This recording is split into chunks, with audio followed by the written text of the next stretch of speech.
Hi friends, আজকে তৈরি করব দেশি মুরগির ঝোল তরকারি। প্রথমে একটি প্যানে পরিমাণ মতো পেঁয়াজ দিয়ে এর মধ্যে তেল দিয়ে বাদামি কালার করে ভেজে নেব।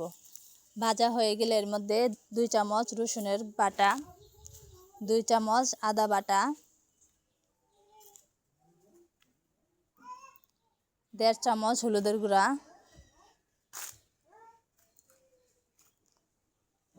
1 চামচ ধনিয়া গুঁড়া, 3 চামচ মরিচের গুঁড়া ও পরিমাণ মতো লবণ দিয়ে দেব। তারপর 1 চামচ জিরা গুঁড়া দিয়ে ভালোভাবে মিশিয়ে নেব। তারপর পরিমাণ মতো পানি দিয়ে মাংসের মশলাগুলো কষিয়ে নেব। কষানো হয়ে গেলে এর মধ্যে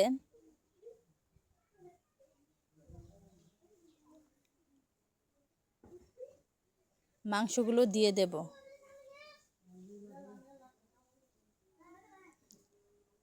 এরপর ঢেকে দেব কিছুক্ষণের জন্য।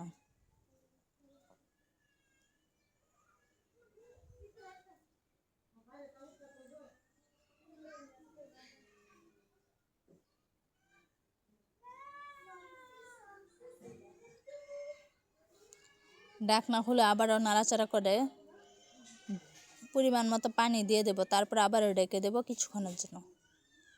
কিছুক্ষণ পর নাড়াচাড়া করে নামিয়ে ফেলবো।